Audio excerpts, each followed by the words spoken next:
আজকের দিনের জন্য মনোনীত শাস্ত্রাংশ আমরা পাঠ করি। আজকের দিনের জন্য প্রভু আমাদের যে শাস্ত্রাংশ দিয়েছেন তা লেখা আছে আদি পুস্তক 15 অধ্যায় 1 থেকে 6 পদে। আদি পুস্তক 15 অধ্যায় 1 থেকে 6 পদ আমি পাঠ করি। ওই ঘটনার পরে দর্শন যোগে সদাপ্রভুর বাক্য অব্রামের নিকটে উপস্থিত হইল। তিনি বলিলেন, অব্রাম, ভয় করিও না, আমি তোমার ঢাল ও তোমার মহা পুরস্কার।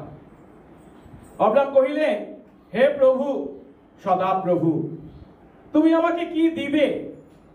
আমি তো নিঃসন্তান হইয়া প্রয়াণ করিতেছি, এবং এই দম্বেশকীয় ইলিয়েশর আমার গৃহের ধনাধিকারী। আর অব্রাম কহিলেন, দেখো, তুমি আমাকে সন্তান দিলে না, এবং আমার গৃহজাত একজন আমার উত্তরাধিকারী হইবে। তখন দেখো, তাহার কাছে সদাপ্রভুর বাক্য উপস্থিত হইল, যথা, ওই ব্যক্তি তোমার উত্তরাধিকারী হইবে না, কিন্তু যে তোমার ঔরসে জন্মিবে সেই তোমার উত্তরাধিকারী হইবে। পরে তিনি তাহাকে বাহিরে আনিয়া কহিলেন, তুমি আকাশে দৃষ্টি করিয়া যদি তারা গণিতে পারো তবে গণিয়া বলো। তিনি তাহাকে আরো বলিলেন, এইরূপ তোমার বংশ হইবে। তখন তিনি সদাপ্রভুতে বিশ্বাস করিলেন, আর সদাপ্রভু তাহার পক্ষে তাহা ধার্মিকতা বলিয়া গণনা করিলেন। আমেন। আসুন প্রার্থনা করি। পবিত্র মঙ্গলময় স্বর্গস্থ পিতা, তোমার ধন্যবাদ, তোমার প্রশংসা ও তোমার গৌরব করি। অপার অনুগ্রহে তোমার চরণ তলে তোমার কতিপয় দাস দাসী আমরা মিলিত হয়েছি। প্রভু, আমাদের নিজেদের কি যোগ্যতা ছিল? আমাদের এমনকি কোন পুণ্যি বা পবিত্রতা ছিল যা নিয়ে আমরা তোমার সামনে উপস্থিত হতে পারি, জাহির করতে পারি? না প্রভু, পরিবর্তে আছে আমাদের সেই সমস্ত পাপ যা আমরা তোমার বিরুদ্ধে করেছি। তবুও প্রভু, তোমার অনুগ্রহে সেই সমস্ত পাপের জন্য তোমার পুত্রের দ্বারা প্রায়শ্চিত্ত সাধন করে তোমার অনুগ্রহে তুমি আমাদেরকে তোমার সন্তান করেছ। আজও প্রভু, তোমার সেই অনুগ্রহে তোমার সন্তান আমরা তোমার সামনে উপস্থিত হয়েছি। ও প্রভু, এই অপবিত্র পাপী আমাদেরকে তুমি কিভাবে ধার্মিক গণিত করেছ? আমাদের কি যোগ্যতা ছিল যা নিয়ে আমরা তোমার কাছ থেকে সেই ধার্মিকতা অর্জন করতে পারতাম? এই পৃথিবীর মাটিতে কেউ কি আছে তোমার দৃষ্টিতে সেই অনন্ত পবিত্র ঈশ্বরের সামনে নিজেকে পবিত্র যোগ্য প্রমাণ করতে পারে? না প্রভু। তাই প্রভু, তুমি তোমার সেই পুত্রের দ্বারা আমাদের অযোগ্যতাকে আমাদের অনুগ্রহে রূপান্তরিত করেছো, যখন তিনি আমাদের পরিবর্তে আমাদের পাপের শাস্তি গ্রহণ করে ক্রুশে মরেছে। প্রভু, তুমি তোমার অনুগ্রহে তোমার আত্মা দ্বারা যখন তোমার বাক্যকে ব্যবহার করে নতুন জন্ম দিয়েছ, পাপে অপরাধে সেই মৃত আমরা প্রভু যখন জীবিত হয়েছি, তখন আমরা আমাদের পাপ দেখতে পেয়েছি, তখন আমরা সেই পাপের জন্য অনুতপ্ত হয়েছি, তখন আমরা সেই যিশুকে আমাদের একমাত্র পরিত্রাতা মুক্তিদাতা প্রভু বলে বিশ্বাস করেছি। যে বিশ্বাস প্রভু তুমিই দিয়েছ, সেই বিশ্বাসের গুণে আজ তোমার দৃষ্টিতে ধার্মিক গণিত আমরা তোমার আরাধনা করার সুযোগ পেয়েছি। প্রভু, সেই অব্রাহামের মাধ্যমে যে সত্য আমাদেরকে দেখিয়েছ, ধার্মিক দ্বারা, বিশ্বাস দ্বারা ধার্মিকীকরণ, তা যখন আমরা উপলব্ধি করতে চলেছি, তোমার আত্মা দ্বারা তুমি আমাদের প্রত্যেককে ধরো এবং সেই সত্যকে উপলব্ধি করে বিশ্বাসে তোমাকে আঁকড়ে ধরতে আশীর্বাদ করো। তোমার সন্তানের জীবন যাপন করতে আশীর্বাদ করো। সঙ্গে সঙ্গে থাকো। যিশু নামে এই প্রার্থনা চাই, আমেন। আমরা বসবো।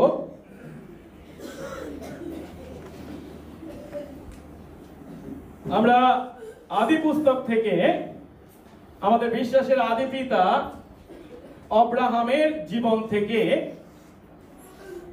বিশ্বাসী আমাদের বিশ্বাস জীবন সম্পর্কে শিখছি। এর আগে আমরা আদি পুস্তক 14 অধ্যায়ে দেখেছি বিভিন্ন ঘটনা ঘটেছে। প্রথমে দেখেছিলাম পূর্ব দেশের 4টি দেশের রাজা তাদের বিশাল সৈন্যবাহিনী নিয়ে মধ্যপ্রাচ্যের 5টি নগরের রাজার বিরুদ্ধে যুদ্ধ করতে এসেছিল, এবং সেই যুদ্ধে যখন 5টি নগরের রাজা তারা পরাজিত হয়, তখন তাদের প্রজাদেরকে তারা বন্দী করে পূর্ব দেশের উদ্দেশ্যে রওনা দিয়েছিল। এখন এই 5টি নগরের মধ্যে সদমও ছিল একটি নগর, আর সেই সদমে তখন বসবাস করছিল কে? অব্রাহামের ভাইপো লোট। আর তাই লোটও এবং তার পরিবার বন্দী হতে বাধ্য হয়েছিল। কিন্তু লোটের বন্দিত্বের খবর যখন অব্রাহাম তার এক পলাতক বন্ধুর মাধ্যমে শুনতে পায়, তখন তিনি তার মাত্র 318 জন দেহরক্ষীকে নিয়ে এবং তার 3 বন্ধু ইমেরীয় বন্ধুকে নিয়ে তাদের পিছু ধাওয়া করেছিলেন। এবং ঈশ্বর যেহেতু অব্রাহামের সঙ্গে ছিলেন এবং আশীর্বাদ করেছিলেন, তাই অসম্ভব সেই জয় অব্রাহামকে তিনি দিয়েছিলেন। সেই বিশাল সৈন্যবাহিনী অব্রাহামের হাতে সমর্পিত হয়েছিল, আর তিনি যুদ্ধে জয়লাভ করেছিলেন এবং বন্দীদেরকে উদ্ধার করেছিলেন। যখন ফিরে আসছেন, আরো দেখেছিলাম 14 অধ্যায়, সাবি তলভূমিতে অব্রাহামের সঙ্গে দেখা করতে 2 জন রাজা এসেছিলেন, সালেমের রাজা মুলকিসেদক এবং সদমের রাজা বিরা। কিন্তু আমরা দেখেছিলাম অব্রাহাম যখন সদমের রাজা সেই উপঢৌকন বর্জন করেছিলেন, তখন কিন্তু পরাৎপর ঈশ্বরের যাজক সেই মুলকিসেদকের আশীর্বাদ গ্রহণ করেছিলেন এবং তার চিহ্ন হিসাবে তাকে সমস্তের দশমাংশ দিয়েছিলেন। এখন এই যে সমস্ত ঘটনা আমরা 14 অধ্যায়ে দেখেছি, তা আমাদের কাছে চোখে আঙ্গুল দিয়ে কি দেখিয়ে দিয়েছে? অব্রাহাম যে কটি কাজ করেছেন প্রত্যেকটি প্রশংসা পাওয়ার যোগ্য। প্রত্যেকটি কাজের মাধ্যমে ঈশ্বরের প্রতি তার বিশ্বাসের দৃঢ়তা প্রকাশ পেয়েছে, এবং সে বিশ্বাস কেবল মুখের বিশ্বাস ছিল না, সে বিশ্বাস অনুসারে তিনি আচরণ করেছেন, ব্যবহার করেছেন। এখন আজ যখন আমরা 15 অধ্যায়ে এসে উপস্থিত হয়েছি, দেখতে পাচ্ছি 14 অধ্যায়ে অব্রাহাম যখন এমন বিশ্বাসের আচরণ করেছেন, তখন ঈশ্বর তাকে দেখা দিয়েছেন, দর্শন দিয়েছেন পুনরায়। আর আজ আমরা এই 15 অধ্যায় প্রথম যে 6টি পদ পাঠ করেছি, সেখানে দেখতে পাচ্ছি ঈশ্বর এই যে অব্রাহামকে দর্শন দিয়েছিলেন, সেই দর্শনের মাধ্যমে ঈশ্বর অব্রাহামের প্রতি কি দিয়েছিলেন 3 ধাপে আমরা তা দেখব। প্রথম ধাপে অব্রাহামের ভয়ের প্রতি ঈশ্বরের প্রতিক্রিয়াকে, যা 1 পদে বর্ণনা করা হয়েছে। দ্বিতীয় ধাপে দেখব অব্রাহামের প্রশ্নের প্রতি ঈশ্বরের উত্তরকে, এবং আমরা শেষ ধাপে দেখব অব্রাহামের বিশ্বাসের প্রতি ঈশ্বরের উপহারকে, যা 6 পদে বর্ণনা করা হয়েছে।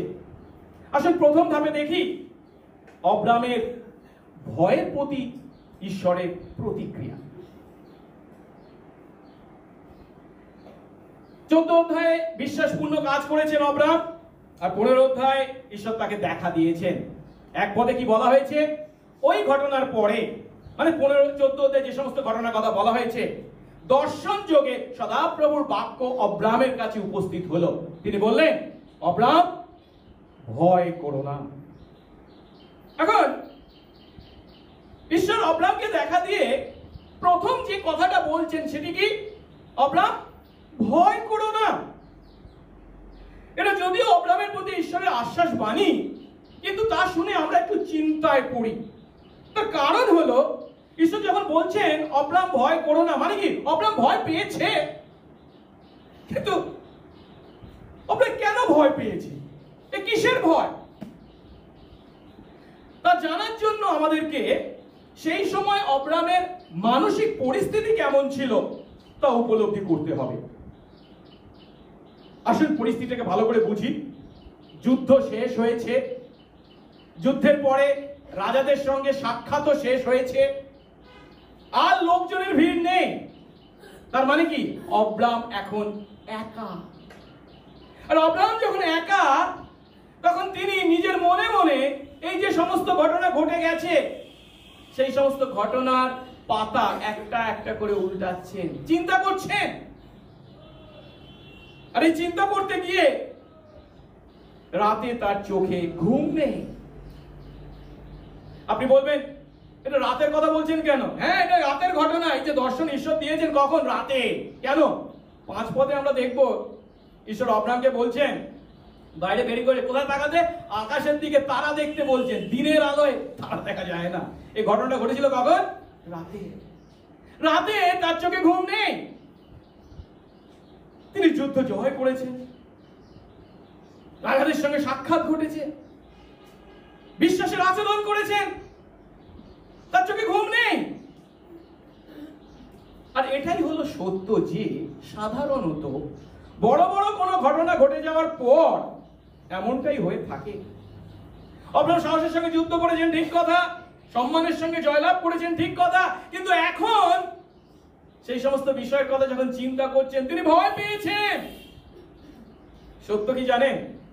ভীতুরা যুদ্ধের আগে ভয় পায়, আর সাহসীরা যুদ্ধে জয়লাভের পর ভয় পায়।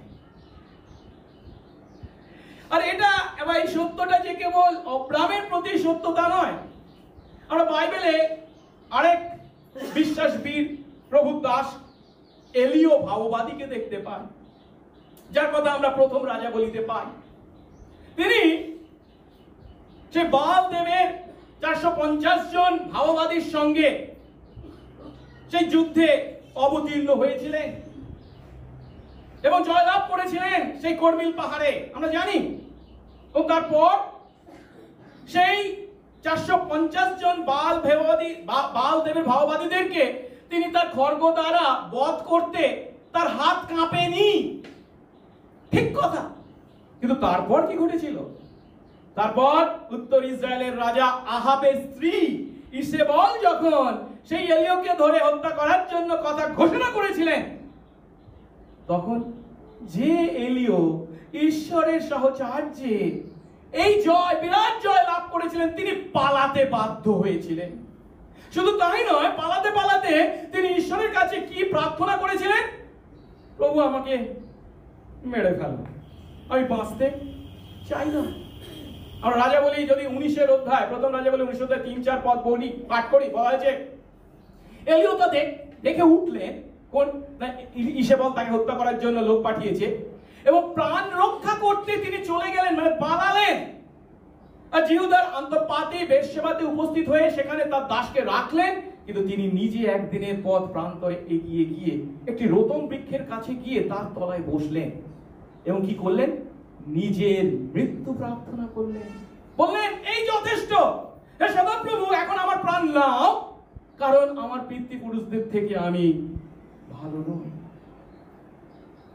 আর প্রশ্ন হলো, অব্রাম যদি এখানে ভয় পেয়ে থাকেন, সেই ভয় পাওয়ার কারণ কি, বা সেই ভয়ের সম্ভাব্য প্রকৃতিটি কি ছিল? আমরা এটাকে দুভাবে চিন্তা করতে পারি।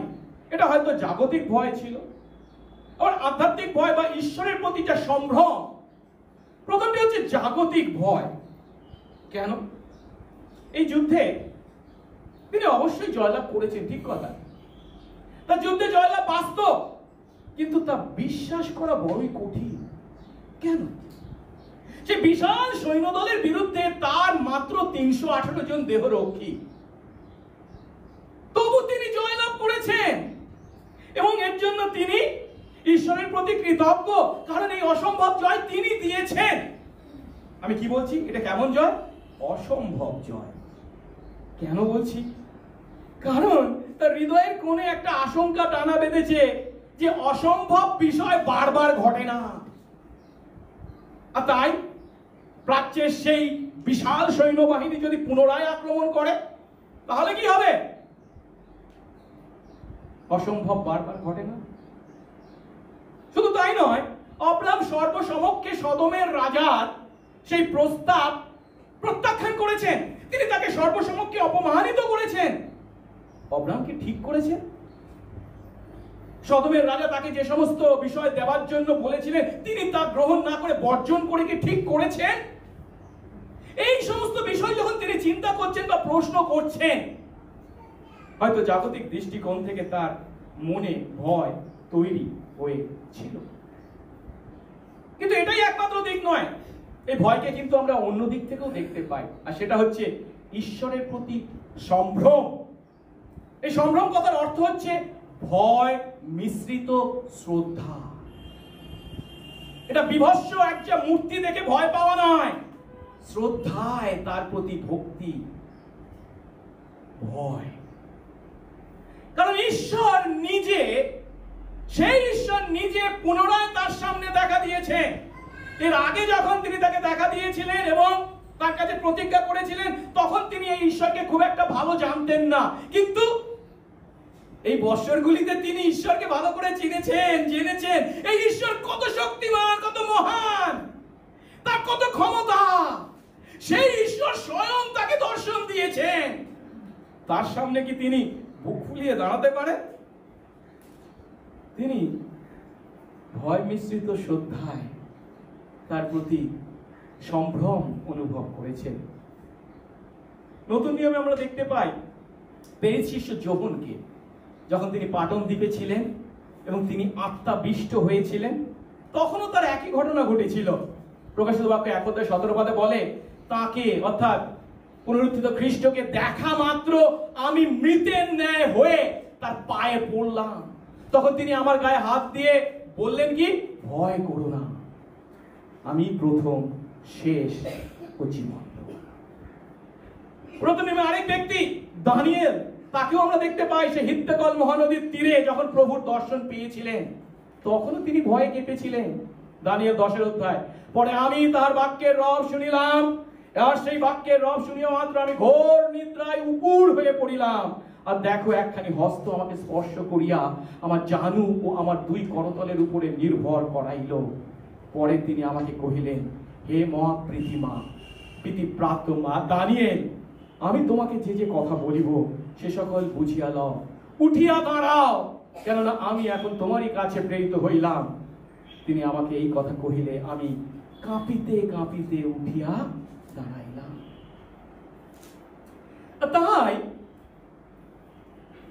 অব্রাহামের এমন পরিস্থিতিতে, এমন মানসিক পরিস্থিতিতে ঈশ্বর যখন তাকে দেখা দিলেন, ঈশ্বর জানেন তার মানসিক পরিস্থিতিটা কি।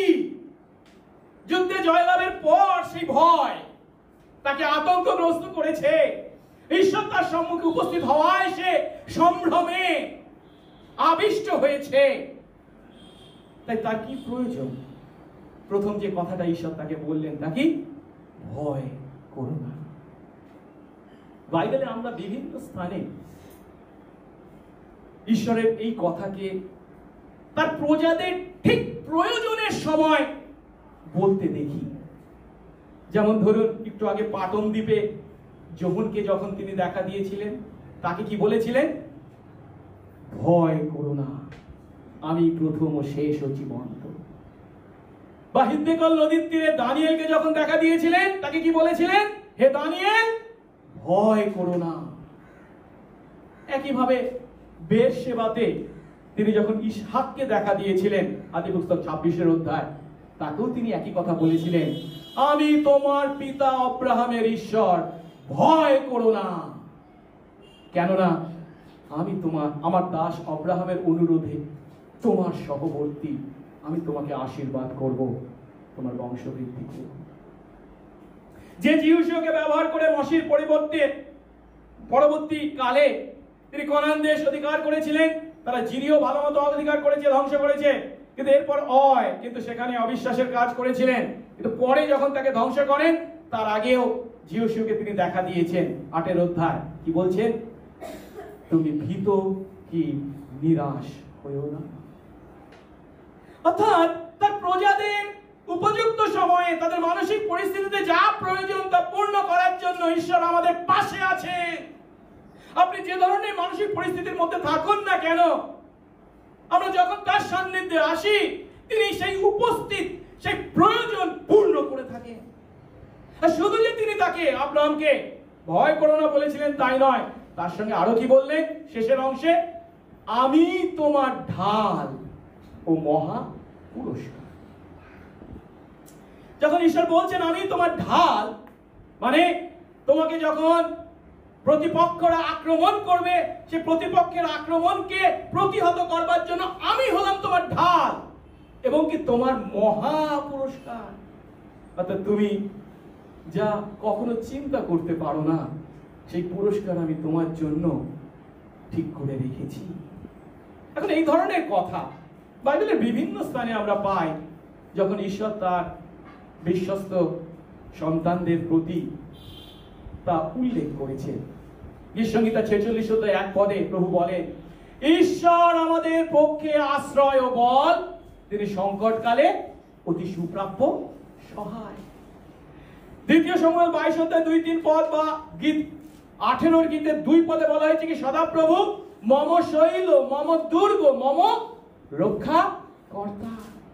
গীতসংহিতা 28 অধ্যায় 7 পদে বলছে, সদাপ্রভু আমার বল, আমার ঢাল।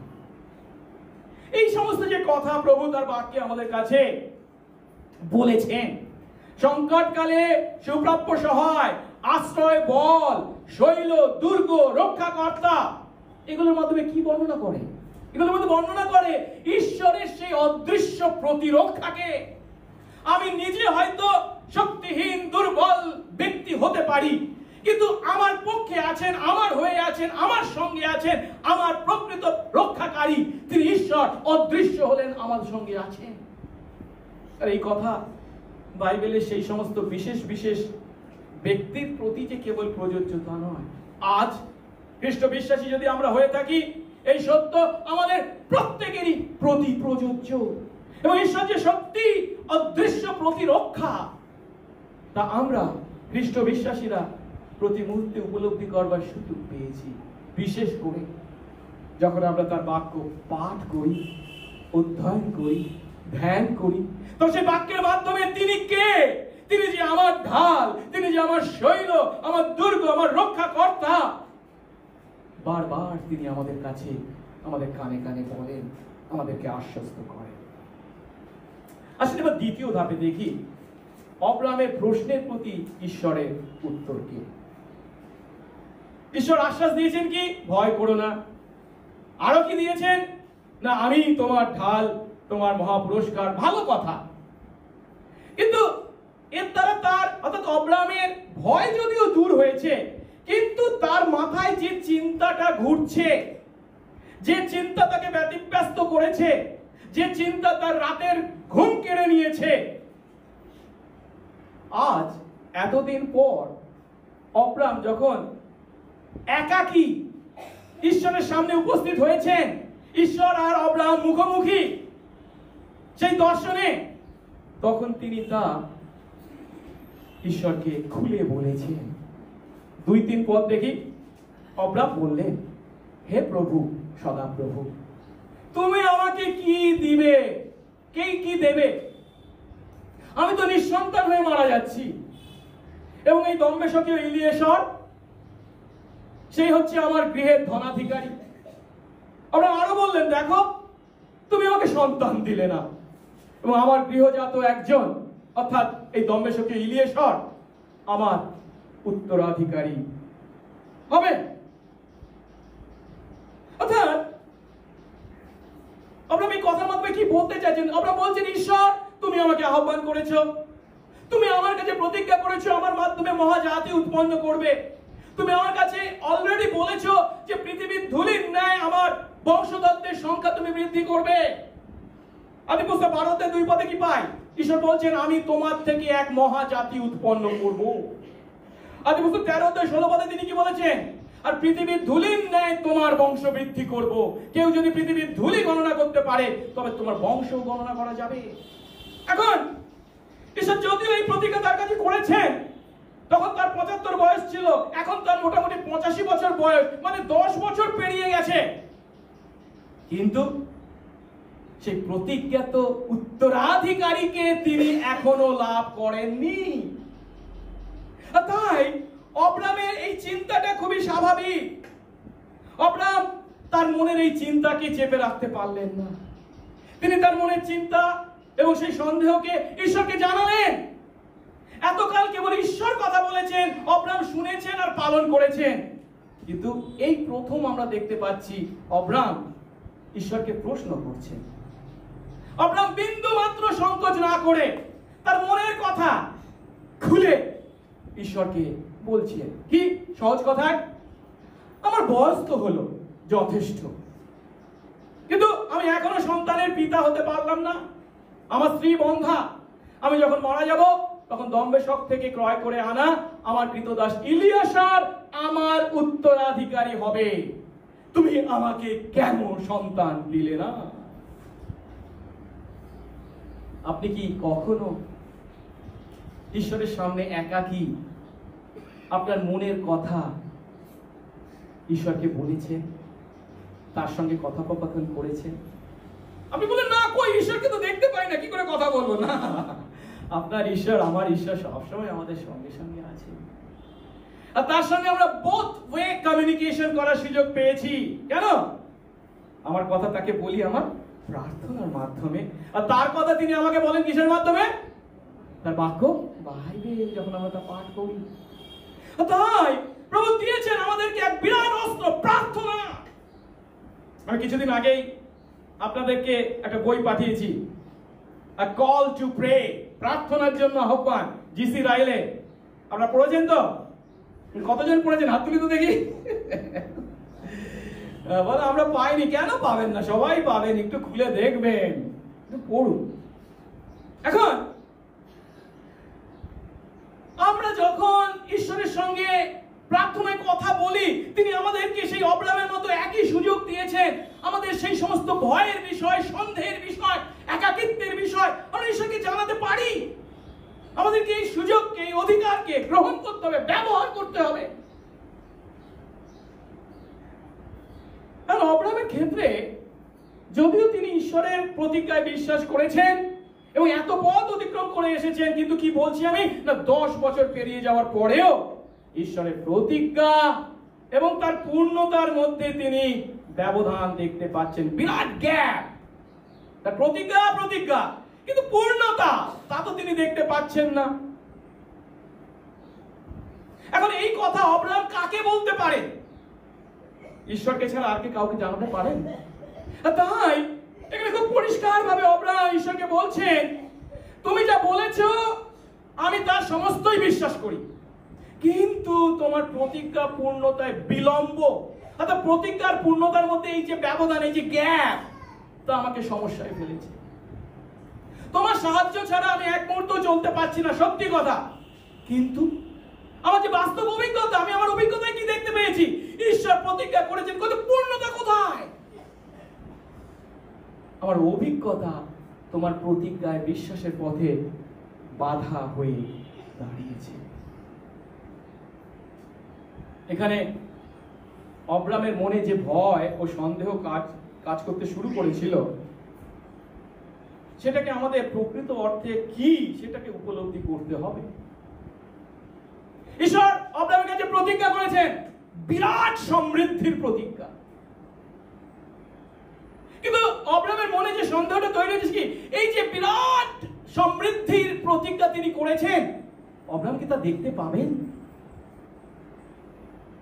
তিনি এখন যে সমস্ত সম্পত্তির অধিকারী, এটাই কি সব? কিন্তু না, তিনি যে আশীর্বাদ, যে প্রতিজ্ঞা করেছেন, তাকে তিনি দেখতে পাবেন। অবশ্যই অব্রাম এখন অনেক আশীর্বাদ পেয়েছেন, অনেক আশীর্বাদের পূর্ণতা তিনি দেখতে পাচ্ছেন তার জাগতিক জীবনে, আমাদের মধ্যে অনেকেই আছি সেই সময় অব্রাহাম যে জাগতিক সম্পত্তির অধিকারী ছিল তা যদি আমরা পেতাম হয়তো তাতেই সন্তুষ্ট হয়ে যেতাম, কারণ তিনি যথেষ্ট সুখের জীবন যাপন করছিলেন। ঈশ্বর তাকে যথেষ্ট জাগতিক ধনে ধনবান করেছিলেন। কিন্তু এখানে অব্রাহাম যখন বলছে তুমি আমাকে উত্তরাধিকারী দিলে না, তখন তার মধ্যে যে কথাটা বা সত্যটা লুকিয়ে রয়েছে তা হলো অব্রাহাম কেবল জাগতিক সুখে স্বাচ্ছন্দ্যে পূর্ণ জীবনের দ্বারা সন্তুষ্ট হতে পারেন না। অব্রাহাম যেটা চাইছেন সেটা হচ্ছে কি, ঈশ্বর তার প্রতি যে মহান উদ্দেশ্য এবং প্রতিজ্ঞা করেছেন তার পূর্ণতা, তা তার মধ্যে ক্ষুধা তৈরি করেছে, তার জন্য তিনি এই কথা বলছেন। আমাদেরকে বুঝতে হবে অব্রাহাম এখানে এমন একজন উত্তরাধিকারী আকাঙ্ক্ষা করছে না যাকে তিনি মৃত্যুর সময় তার সম্পত্তি কেবল দিয়ে যেতে পারবেন। কেন? দম্বেশকে ইলিয়াসকে তিনি তা দিয়ে যেতে পারেন, কোনো অসুবিধা নেই। তিনি যে কেবল এমন একটা চাইছেন সেটা যে কি তার একটা ছোট্ট ছেলে তার কোলে আসবে, তাকে নিয়ে আদর করবেন, এটাই তার আকাঙ্ক্ষা, তা নয়। এখানে অব্রাহাম যে উত্তরাধিকারী কথা বলতে চাইছেন সেই উত্তরাধিকারী কে? সেই উত্তরাধিকারী যার মাধ্যমে ঈশ্বর অব্রাহামকে যে প্রতিজ্ঞা করেছেন যে পৃথিবীর সমস্ত জাতি আশীর্বাদ পাবে।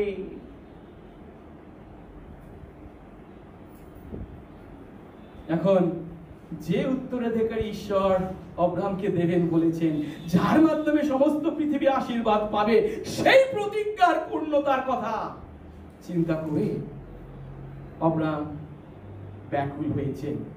কারণ সেই প্রতিজ্ঞা এবং পূর্ণতার মধ্যে বিরাট গ্যাপ বা ব্যবধান তিনি দেখতে পাচ্ছেন।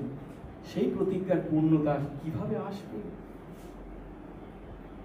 এখানে আমরা হয়তো এক ধাপ এগিয়ে গিয়ে আরো বলতে পারি কি জানেন, আদিপুস্তক 3:15 পদে ঈশ্বর যে প্রতিজ্ঞা করেছেন, আমি তোমাতে ও নারীতে, তোমার বংশে ও নারীর বংশে শত্রুতা জন্মাবো, সে তোমার মস্তক চূর্ণ করবে, তুমি তার পাদনল চূর্ণ করবে।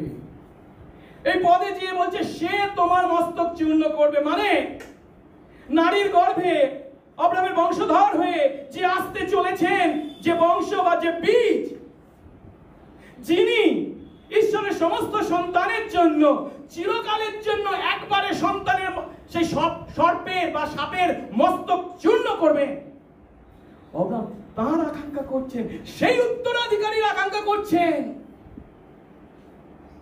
সেই প্রতিজ্ঞা ঈশ্বর কিভাবে পূর্ণ করবে?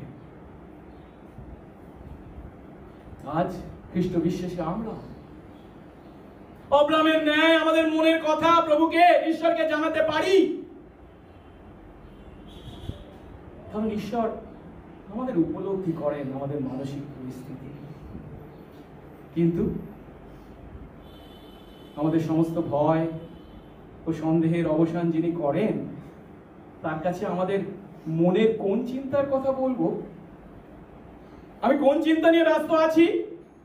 কি খাবো, কি পড়বো, কোথায় থাকবো, এটাই কি সব? যিশু কি বলেন জানেন? এটাই যাদের সব, তারা হলো অবিশ্বাসীর দল। মথি 6:32 কি ভোজন করব, বা কি পান করব, বা কি পড়ব, পরজাতিরাই অবিশ্বাসীরাই এই সকল বিষয় চেষ্টা করে থাকে।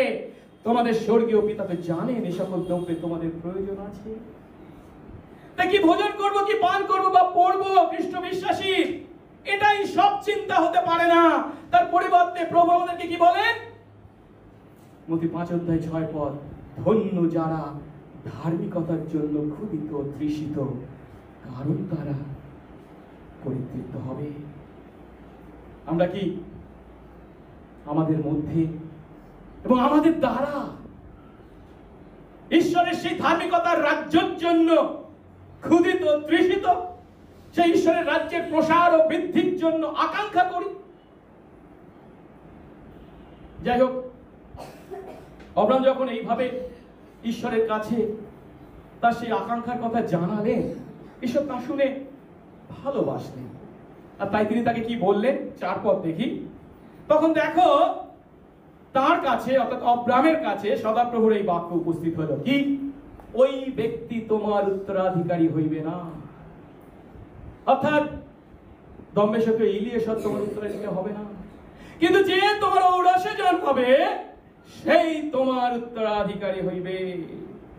সহজ কথায়, তোমার কৃতদাস ইলিয়েসর তোমার উত্তরাধিকারী হবে না, কিন্তু যে তোমার দ্বারা জন্মগ্রহণ করবে সেই তোমার উত্তরাধিকারী হবে। অর্থাৎ আব্রাহামের উত্তরাধিকারী, যার মাধ্যমে ঈশ্বর পৃথিবীর সমস্ত জাতিকে আশীর্বাদ করতে চলেছেন, সে কোন কৃতদাস হবে না, সেই উত্তরাধিকারী কোন কৃতদাস নয়, সেই উত্তরাধিকারী লোটের মতো কার দুঃসম্পর্কীয় কোন ভাইপো নয়, পরিবর্তে তার নিজের শরীর থেকে উৎপন্ন তার সন্তান প্রতিজ্ঞাত উত্তরাধিকারী। অর্থাৎ আব্রাহামের কাছে ঈশ্বর একটু একটু করে তার প্রতিজ্ঞার পূর্ণতাকে খুলে ধরছে। বিশ্বাসী আমরাও যখন আব্রাহামের ন্যায় তার সঙ্গে বিশ্বাসে ও বাধ্যতায় জীবনযাপন করি, তখন ঈশ্বর যত বেশি তার বাধ্য হই তত বেশি তার পরিকল্পনা আমাদের কাছে প্রকাশ করে, তার ইচ্ছা আমাদেরকে জানান। আমি যদি জানি যে একে বললো এ আমার ইচ্ছা পূর্ণ করবে না, আমি কি আমার ইচ্ছা তাকে জানাবো না? কিন্তু আমরা যখন ঈশ্বরের প্রতি আরো বেশি বাধ্য হই, তখন তত বেশি করে আমাদের কাছে অল্প অল্প করে তার পরিকল্পনা বা তার ইচ্ছা জানান। তিনি একবারেই আমাদের কাছে সমাপ্তির কথা জানান না, পরিবর্তে আমরা যখন তার উপর নির্ভর করে এগিয়ে চলি, তখন তিনি ধাপে ধাপে তার ইচ্ছা তার পরিকল্পনা একটা একটা করে দেখান। এখানেও তিনি আব্রাহামকে সেই প্রতিজ্ঞার পুনরুক্তি করছেন, যখন তিনি আব্রাহামকে ঘরের বাইরে বের করে আনলেন। এখন তিনি কোথায়? রাতের খোলা আকাশ দেখবার সুযোগ পেয়েছেন। ঈশ্বর আব্রাহামকে বলছেন, খোলা আকাশের দিকে চেয়ে দেখো। আর এর আগে যে প্রতিজ্ঞা করেছেন সেই প্রতিজ্ঞার পুনরুক্তি তিনি করছেন। 5 পদ পরে তিনি তাকে বাইরে এনে বললেন, তুমি আকাশের দিকে দৃষ্টি করে যদি তারা গণনা করতে পারো তবে গণনা করে বলো। তিনি তাকে আরো বললেন, এইরূপ তোমার বংশ হবে।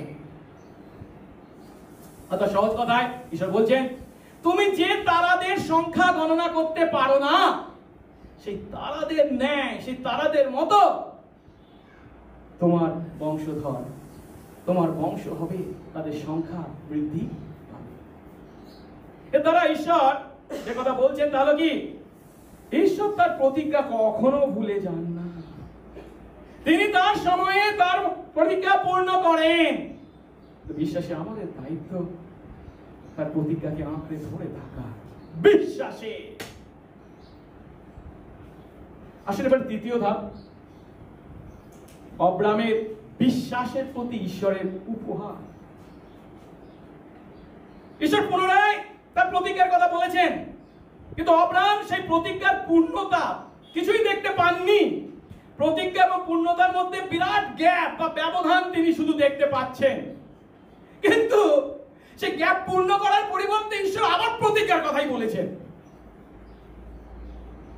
আকাশের তারাদের ন্যায়, যাদের সংখ্যা তুমি গণনা করতে পারো না, তাদের ন্যায় তোমার বংশ হবে।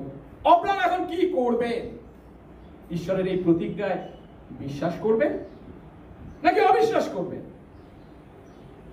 দেখুন, একদিক থেকে নিষ্ঠুর বাস্তব আব্রাহামকে কি বলছে?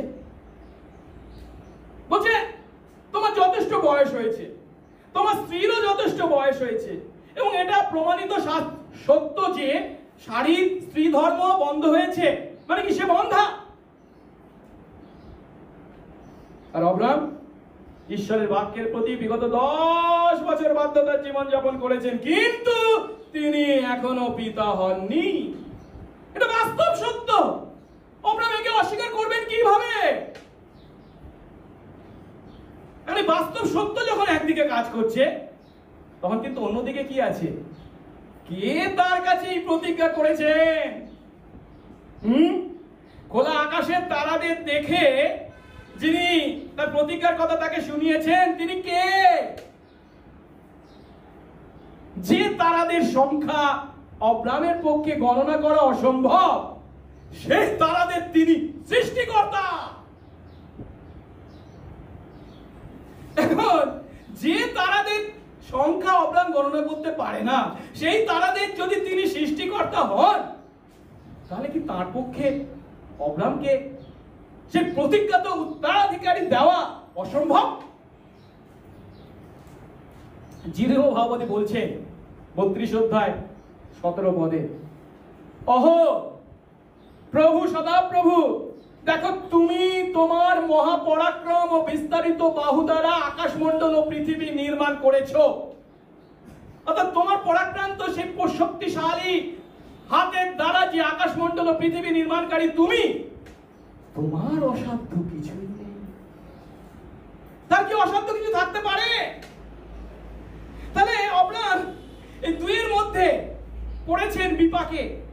একদিকে হচ্ছে বাস্তব সত্য, আর অন্যদিকে হচ্ছে তার প্রতিজ্ঞা, যিনি অসম্ভবকে সম্ভব করতে পারেন। দুই বিপরীত বিষয়ের মধ্যে কোনটাকে বেছে নেবেন?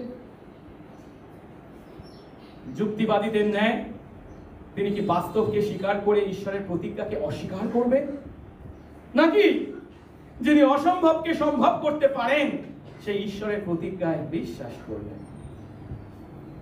এর মুখোমুখি অব্রাম কি করলেন, যেটা 6 পদে বলা হয়েছে, তখন তিনি অর্থাৎ অব্রাম সদাপ্রভুতে বিশ্বাস করলেন, আর সদাপ্রভু তার পক্ষে তা ধার্মিকতা বলে গণনা করলেন। এই যে এমন পরিস্থিতিতে অব্রাম সদাপ্রভুতে বিশ্বাস করলেন বলা হচ্ছে, এর অর্থ কি? এর অর্থ অব্রাম সদাপ্রভুর এই কথায়, সদাপ্রভুর এই প্রতিজ্ঞায় যে আকাশের তারাদের ন্যায় তার বংশ হবে, এই প্রতিজ্ঞায় বিশ্বাস করলেন, এবং অব্রাম সেই বিশ্বাসে সদাপ্রভুকে আঁকড়ে ধরলেন। আর তা দেখে সদাপ্রভু অব্রামের এই বিশ্বাসকে ধার্মিকতা বলে গণনা করলেন। এই যে অব্রাম এখানে যে কাজটা করেছে, বিশ্বাস, এটা হঠাৎ তাৎক্ষণিক একটা কাজ তা নয়। এটা হচ্ছে তার জীবন, এটা হচ্ছে তার অভ্যাস, এটা তার মনোভাব। অর্থাৎ অব্রাম তার স্বাভাবিক সহজ প্রতিক্রিয়া হিসাবে তার মনোভাবের প্রকাশ এখানে রেখেছে। যখন অব্রাম ঈশ্বরের এই কথায় বিশ্বাস করেছে, এই আস্থাপূর্ণ মনোভাব প্রকাশ করেছেন। এই যে অব্রাম ঈশ্বরের কথায় বিশ্বাস করছেন, এর মাধ্যমে তার যে মনোভাবটা, আস্থাপূর্ণ মনোভাবটাকে প্রকাশ করা হয়েছে, সেটা এর সঙ্গে তুলনা করা যায় কি? ঈশ্বর অব্রাম যেন বলছেন, ঈশ্বর যেহেতু এ কথা বলেছেন, তাই আমি তা বিশ্বাস করি, আমার আর অন্য কিছুর প্রয়োজন নেই। সত্য বাস্তবের কথা তুমি বলছো, ওসবের কথা আমার দরকার নেই, ঈশ্বর এ কথা বলেছেন তাই আমি বিশ্বাস করি, আমার অন্য কোনো কিছুর প্রয়োজন নেই। এখন কিন্তু একটা কথা এখানে উপলব্ধি করতে হবে আমাদেরকে, অব্রাম যখন এই বিশ্বাস করেছেন, তখন এই মনোভাব বা এই আস্থাপূর্ণ মনোভাবের মধ্যে কি কোনো বিশেষ শক্তি ছিল, বা এই বিশ্বাসটা কি নিজে নিজে কোনো শক্তির অধিকারী ছিল? না, তা নয়। কিংবা এই বিশ্বাসটা মানে অন্ধকারে তিনি ঝাঁপ মেরেছিলেন, তাও নয়। তার পরিবর্তে অব্রামের এখানে এই বিশ্বাসটা হলো একটা দৃঢ় প্রত্যয়, কনভিকশন, যে ঈশ্বর যা প্রতিজ্ঞা করেছেন তা তিনি যে কোনো মূল্যে হোক পূর্ণ করবেন। এই যে দৃঢ় বিশ্বাস, একেই, কেবল এই বিশ্বাসকেই বলা হচ্ছে সেই বিশ্বাস যা তাকে ধার্মিক গণিত করেছিল। আমরা তো মনে করতে পারি, ও এই বিশ্বাসটা মারাত্মক বিশ্বাস কিছু একটা ছিল, আর তাই এই বিশ্বাস করেছিলেন বলে তিনি সঙ্গে সঙ্গে বাইরে বেরিয়ে এলেন এবং তৎক্ষণাৎ ঈশ্বরের জন্য একটা মহৎ কাজ করলেন, তাই কি? না, তিনি ঈশ্বরের জন্য কোনো মহৎ কাজ করেননি এই বিশ্বাসের কারণে, কিন্তু কেবল বিনামূল্যে দত্ত ঈশ্বরের এই প্রতিজ্ঞায় তিনি বিশ্বাস করলেন, ঈশ্বরের কথায় বিশ্বাস করলেন, অর্থাৎ ঈশ্বরের প্রতি সেই বিশ্বাসপূর্ণ মনোভাবের প্রকাশ রাখলেন, আর তাতে ঈশ্বর তাকে ধার্মিক গণিত করবে। এই বিশ্বাসটাকে আমরা যেন আহামরি শক্তিশালী একটা বিরাট কিছু বিষয় হিসাবে অব্রাহাম যা নিজের অধিকারী ছিলেন এমন কথা মনে না করি। কিন্তু এখানে যখন ধার্মিক গণিত হওয়ার কথা বলা হচ্ছে, আমরা যদি পুরাতন নিয়ম দেখি, সাধারণত পুরাতন নিয়মে ঈশ্বরের সঙ্গে কোনো মানুষ যখন সঠিক সম্পর্কের অধিকারী ছিল, অর্থাৎ নৈতিক আচরণ তার জীবনে ছিল, তখনই তাকে ধার্মিক বলা হয়েছে। যেমন ধরুন, আমরা যদি গীতসংহিতা 15 অধ্যায় দেখি, 2 পদে বলা হয়েছে, যে ব্যক্তি সিদ্ধ আচরণ করে ও ধর্মকর্ম করে এবং হৃদয়ে সত্য কথা বলে, যে পরিবাদ জীবে আনে না, বন্ধুর অপকার করে না, নিজের প্রতিবেশীর দুর্নাম করে না, যার দৃষ্টিতে পামর তুচ্ছনীয় নয়, যে সদাপ্রভুর ভয়কারীদের মান্য করে, দিব্যি করলে ক্ষতি হলেও অন্যথা করে না, সুদের জন্য টাকা ধার দেয় না, নির্দোষের বিরুদ্ধে ঘুষ নেয় না, এই সমস্ত কাজ যে করে সে কখনো বিচলিত হবে না, এমন মানুষকে ধার্মিক বলা হয়েছে। কিন্তু এখানে আমাদেরকে উপলব্ধি করতে হবে, আদিপুস্তক 15 অধ্যায়ে অব্রাহামের এমন কোন কাজকে, এমন কোন সৎ কাজকে তার ধার্মিক গণনার কারণ হিসাবে বর্ণনা করা হয়নি। তার পরিবর্তে এখানে আমরা কি দেখতে পাচ্ছি? অব্রাহামের সহজ সরল বিশ্বাস তাকে ধার্মিক গণিত করেছে। তাই এই বিশ্বাস অব্রাহামকে যদিও অবশ্যই সৎ কাজ করতে পরিচালিত করেছিল, ঠিক কথা, কিন্তু এই বিশ্বাস ছাড়া এখানে তার আর কিছুই ছিল না। আমি এখানে যে কথাটা বলতে চাইছি, এখানে অব্রাহাম ঈশ্বরের কথায় বা প্রতিজ্ঞায় যে বিশ্বাস করেছেন, সেটা কিন্তু কেবল মুখের কথার বিশ্বাস ছিল না। আমি বিশ্বাস করলাম, মুখে বললাম বিশ্বাস করি, কিন্তু আসলে বলতে হয় বলেছি সন্তুষ্ট করার জন্য না। এটা সত্যি বিশ্বাস, এই বিশ্বাসের মনোভাব, সেই আস্থাশীল মনোভাব, যার কারণে এটা প্রকৃত বিশ্বাস হওয়ায় এর পরে অব্রাহাম যে কাজ করবে তার মাধ্যমে কি এটা যে প্রকৃত বিশ্বাস তার প্রকাশ পাবে। কিন্তু এই মুহূর্তে যখন অব্রাহাম ধার্মিক গণিত হয়েছে, তখন কি সে কোনো কাজ করেছে, কোন সৎ কাজ করেছে যার দ্বারা সে ধার্মিক গণিত হয়েছে? না, এখানে অব্রাহামের কাছে কেবল বিশ্বাস, বিশ্বাস ছাড়া আর কিছুই ছিল না। আমার একটা গান খুব ভালো লাগে, যেটা আমাদের গান বইয়ে আছে, ইংরেজি 63 সংখ্যার গান। কি জানো? রক অফ এজেস, যিশু আশ্রয় গিরি হে।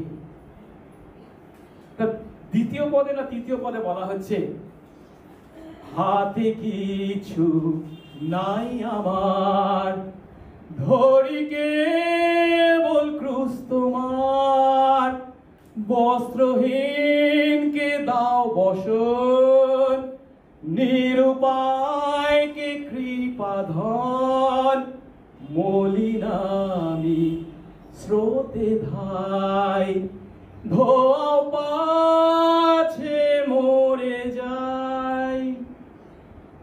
হাতে কিছু নাই আমার। ঈশ্বরের সামনে যখন আমরা ধার্মিক গণিত হই, তার সামনে যখন উপস্থিত হই, তখন আমরা হাতে করে নিয়ে আসি, দেখাই, দেখো এই করেছি, ওই করেছি, সেই করেছি, তাই আমি তোমার ধার্মিক গণিত হওয়ার যোগ্য না।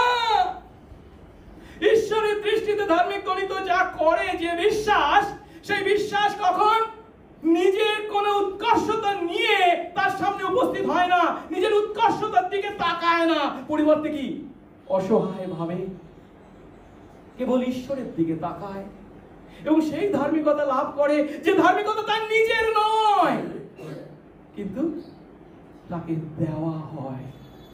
দেও ধার্মিকতা, যাকে পৌল রোমীয় 1:17 পদে বর্ণনা করেছে। ঈশ্বর দেও ধার্মিকতা, ঈশ্বরের দ্বারা দত্ত ধার্মিকতা। আচ্ছা, একটু ভালো করে চিন্তা করে দেখুন, সেই অনন্ত পবিত্র ঈশ্বরের সামনে আপনি কি করতে পারেন যার দ্বারা নিজেকে ধার্মিক প্রতিপন্ন করতে পারেন? এমন কি কিছু করতে পারি আমরা? সে ক্ষমতা কি আমাদের আছে? কেউ কি বলতে পারি? ঈশ্বরের সামনে বুক চাপড়াবার কিছু নেই। পরিবর্তে কেবল মাথা নিচু করে, প্রভু আমি পাপী, আমাকে দয়া করো, এই হচ্ছে বিশ্বাসের স্বীকারোক্তি।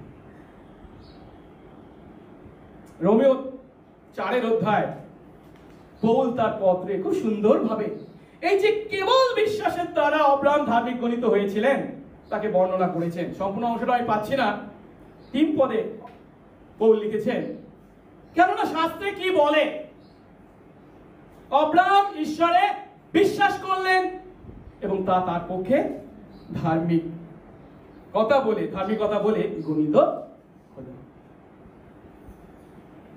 অর্থাৎ সহজ কথায় অব্রাহাম তার নিজের কোন সৎ কাজের দ্বারা ধার্মিক গণিত হননি। কারণ সৎ কাজের দ্বারা কেউ ধার্মিক গণিত হতে পারে না। সৎ কাজের দ্বারা যদি তিনি ধার্মিক গণিত হতে পারতেন, মানে হওয়া যেত, তাহলে হয়তো অব্রাহাম এক বিরাট ফর্দ, একটা লিস্ট তার কাছে উপস্থিত করতে পারতেন। কিরকম? না দেখো, তোমার কথায় আমি আমার পৈতৃক বাড়ি ত্যাগ করে এগিয়ে এসেছি, তোমার কথায় আমি লোটকে প্রথমে দেশ পছন্দ করবার জন্য ছেড়ে দিই, সব বিশ্বাসে করেছি। হ্যাঁ, তোমার জন্যই আমি অযোগ্য লোটকে উদ্ধার করতে মারাত্মক ঝুঁকি নিয়েছিলাম।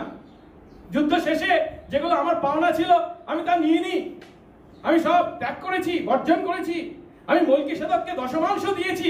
এই ধরনের অনেক সৎ কাজের কথা একটা ফর্দ তিনি ঈশ্বরের সামনে পেশ করতে পারতেন। দেখো দেখো, এই এই এই কাজ আমি করেছি। কিন্তু আপনি কি দেখাতে পারেন আমাকে বাইবেলের কোথাও এই সমস্ত সৎ কাজের দ্বারা অব্রাহাম ধার্মিক গণিত হয়েছিলেন? এ কথা বলা হয়েছে না, কোথাও নয়। কিন্তু এই কথা যখন আমি বলছি তখন হয়তো আপনাদের মধ্যে কেউ কেউ একটু চিন্তা করছেন, ব্যাকা চোখে তাকাচ্ছেন। কেন? তারা বলবেন কিন্তু যাকবের পত্র, তার কথা আপনি কি বলবেন? যাকবের 2 অধ্যায় 21 থেকে 24 পদে কি বলা হয়েছে? কি বলা হয়েছে? বলছে আমাদের পিতা আব্রাহাম কর্মহেতু, অর্থাৎ যজ্ঞবেদীর উপরে আপন পুত্র ইসহাককে উৎসর্গকরণ হেতু কি ধার্মিক গণিত হলেন না? তুমি দেখছো বিশ্বাস তার কাজের সহকারী ছিল এবং কর্মহেতু বিশ্বাস সিদ্ধ হলো, তাতে এই শাস্ত্রীয় বচন পূর্ণ হলো। আব্রাহাম ঈশ্বরে বিশ্বাস করলেন আর তা তার পক্ষে ধার্মিকতা বলে গণিত হলো, আর তিনি ঈশ্বরের বন্ধু এই নাম পেলেন। তোমরা দেখছো কর্মহেতু মানুষ ধার্মিক গণিত হয়, কেবল বিশ্বাস হেতু নয়। এ তো মাথায় প্রচন্ড আঘাত করার নাই কথা, তাই তো? কোথায় কেবল বিশ্বাস দ্বারা ধার্মিকীকরণ? এটা তো স্পষ্ট করে 24 পদে বলছে কি কর্ম হেতু মানুষ ধার্মিক গণিত হয়, কেবল বিশ্বাস হেতু নয়। কি বলছেন আপনি? পৌল এক কথা বলেছে আর যাকব আরেক কথা বলছেন, তাই নয় কি? এখন এই ধরনের ভুলগুলো কারা করেন জানেন? যারা ঈশ্বরের বাক্যকে টাক দেখলেন, আজকে এই বাক্যটা পেয়ে গেছি, এই বাক্য আমি পড়বো আর আশীর্বাদ পাবো। এর আগে কি বলা হয়েছে, কি পরে বলা হয়েছে, ও সমস্ত কিছু ধারধারি না। এর আগে কি বলা হয়েছে, এর আগে কি বিষয় নিয়ে আলোচনা করা হয়েছে, যাকব কি বলেছেন? আবু বলছেন আমরা বিশ্বাস দ্বারা ধার্মিক গণিত হই, ঠিক কথা, কিন্তু সেটা কি ধরনের বিশ্বাস? কেবল মুখে বিশ্বাস করি বিশ্বাস করি, অত কিছু করি, এই করি, বিশ্বাস করি। যাকব বলছে কি ওগুলো বিশ্বাসই নয়। ও বিশ্বাস কোনো কাজে লাগবে না, ও বিশ্বাস দিয়ে কিছু হবে না। ও বিশ্বাস কার আছে? শয়তানেরও আছে। ঈশ্বরে সে বিশ্বাস করে, কিন্তু উদ্ধারকারী বিশ্বাস হচ্ছে সেই বিশ্বাস যে বিশ্বাস সেই বিশ্বাস অনুসারে কাজ করে, মুখের কথায় বিশ্বাস নয়। আমি অনেক সময় এই উদাহরণটা দিই। আমরা কিছুদিন পর একটু বিদেশ যাত্রা করব, তা আমাদের ঘরে তো কেউ থাকবে না। আমি কি বলবো, অসিত আমি তোকে বিশ্বাস করি তাই আমার ঘরের চাবিটা তোকে দিয়ে গেলাম। ভালো কথা, ঘরের চাবিটা দিলাম, ওকে বিশ্বাস করে আমার কথা বললামও পর্যন্ত, কিন্তু আমার যেখানে টাকা পয়সা আছে, আমার যেখানে কি বলে ধন দৌলত আছে, আমি কি বলে ভালো মতো 2-3টে তালা মেরে গেলাম, ওটাতে যেন হাত দিতে না পারে। একে কি বিশ্বাস করা বলে? মুখে বলছে বিশ্বাস করি, কিন্তু এটাকে বিশ্বাস? বিশ্বাস যদি করতাম তাহলে কি তালা মারতাম অন্য জায়গায়, আসল জায়গায়?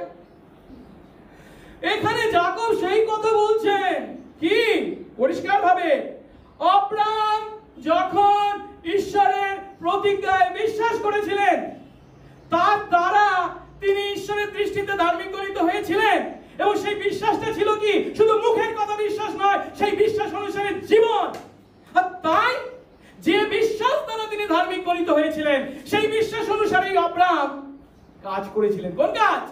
ইসহাককে ঈশ্বরের উদ্দেশ্যে বলি হিসাবে উৎসর্গ করেছিলেন। তার মানেটা কি? সহজ কথায়, হ্যাঁ, ইসহাককে তিনি বলি হিসাবে উৎসর্গ করেছিলেন। কেন? যেহেতু তিনি ঈশ্বরের প্রকৃত বিশ্বাসে বিশ্বাস করেছিলেন। যে বিশ্বাস ছিল প্রকৃত বিশ্বাস, যে বিশ্বাস কেবল মুখের কথার বিশ্বাস ছিল না, সে বিশ্বাস সত্য বিশ্বাস। আর সেই সত্য বিশ্বাসের দ্বারা তিনি ধার্মিক গণিত হয়েছিলেন। আর তাই সেই সত্য বিশ্বাস অনুসারে তিনি এই কাজ করেছিলেন। তাই যখন বলা হচ্ছে মানুষ কর্মহেতু ধার্মিক গণিত হয়, কেবল বিশ্বাস হেতু নয়। এখানে কেবল বিশ্বাস মানে কি? মুখের কথার বিশ্বাসে নয়, সত্য বিশ্বাস, প্রকৃত বিশ্বাস, জীবন্ত বিশ্বাস, উদ্ধারকারী বিশ্বাস, যার দ্বারা আমরা ধার্মিক গণিত হই। তাই যে বিশ্বাস দ্বারা তিনি ধার্মিক গণিত হয়েছিলেন, সেই বিশ্বাস অনুসারেই আব্রাহাম যে কাজ করেছিলেন, সেই কাজটা কি? ইসহাককে উৎসর্গ করেছিলেন। তাহলে এখানে স্পষ্টভাবে আমরা কি দেখতে পাচ্ছি? আব্রাহাম কিসের দ্বারা ধার্মিক গণিত হননি? তার সৎ কাজের দ্বারা ধার্মিক গণিত হননি। আর কিসের দ্বারা তিনি ধার্মিক গণিত হননি? তিনি কোন ধর্মীয় বিধি পালন করেও ধার্মিক গণিত হননি। কেন এই কথা বলছি? অনেক কথা মনে করি না, তিনি তকছেদ প্রাপ্ত হয়েছিলেন, তার দ্বারা তিনি ধার্মিক গণিত হয়েছিলেন। না, এরপরে ঈশ্বর তার সঙ্গে যখন চুক্তি করবেন 17 অধ্যায়, তখন গিয়ে তিনি তকছেদ প্রাপ্ত হবেন। না, বিধান পালন করে না, বিধান এখনো আসেনি, অনেক বছর পরে মসির সময় সেই বিধান তিনি দিতে চলেছেন। তিনি বিধান পালনের দ্বারাও ধার্মিক গণিত হননি। আজকের দিনেও একই ভাবে আমরা অনেক সময় ভুল করি। সেটা হচ্ছে কি, নতুন নিয়মে দেখতে পাই যিশু দুটো মান্ডলিক সংস্কার দিয়ে গেছেন আমাদের কাছে, পালন করতে বলেছেন। একটা হচ্ছে বাপ্তিস্ম এবং প্রভুর ভোজ। কিন্তু আমাদের মধ্যে যদি এমন চিন্তা আসে এই দুটি সংস্কারে অংশগ্রহণের মাধ্যমে আমি ধার্মিক গণিত হই, তাহলে কিন্তু বিরাট বড় ভুল করবো। না, পরিবর্তে যে বিশ্বাস দ্বারা আমি ধার্মিক গণিত হয়েছি, যিশুতে বিশ্বাস দ্বারা, সেই বিশ্বাস অনুসারে আমি কি করি? সেই বাপ্তিস্ম এবং প্রভুর ভোজে অংশগ্রহণ করি। বাপ্তিস্ম প্রভুর ভোজ আমাকে ধার্মিক গণিত করে না। অন্যদিকে আব্রাহাম যে ধার্মিক গণিত হলো তার নিজের কোনো যোগ্যতার দ্বারা কি? কেন? ও তিনি বিশ্বাস করে, যে বিশ্বাসটা নিখুঁত বিশ্বাস ছিল। কি ধরনের নিখুঁত বিশ্বাস? সত্যিই কি আব্রাহামের বিশ্বাস নিখুঁত ছিল? কেন আমি এই কথা বলছি? এর আগে আমরা তাকে কি করতে দেখেছি? যখন মিশরে নেমে গিয়েছিলেন, কি করেছিলেন?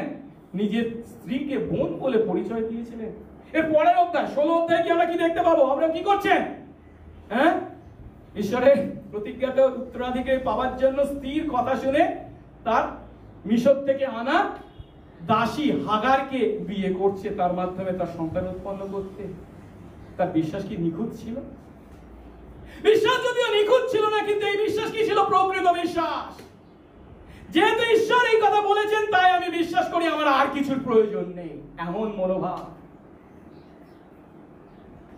ঠিক একইভাবে আমরা আমাদের কোনো যোগ্যতার দ্বারা ঈশ্বরের দৃষ্টিতে ধার্মিক গণিত হতে পারি না। এফেসীয় 2 অধ্যায় 8-9 পদে পৌল স্পষ্ট করে বলছেন, কারণ অনুগ্রহের দ্বারা বিশ্বাসের মাধ্যমে তোমরা পরিত্রাণ পেয়েছো। এটা তোমাদের থেকে হয়নি, ঈশ্বরই বিধান, কর্মের কোনো ফল নয়, সৎ কাজের দ্বারা অর্জন করা নয়, আর তাই কেউ গর্ব করতে পারে না। অর্থাৎ এই পাপ থেকে পরিত্রাণ তা পাওয়ার আমরা কেউই যোগ্য নই, কিন্তু আমাদের তাতে প্রয়োজন আছে। পাওয়ার যোগ্য নই, তবুও আমাদের প্রয়োজন আছে। তা যদি আমাদেরকে দেওয়া হয়, তাকে কি বলে? অনুগ্রহ। ঈশ্বর তার অনুগ্রহে তা আমাদেরকে দিয়েছেন।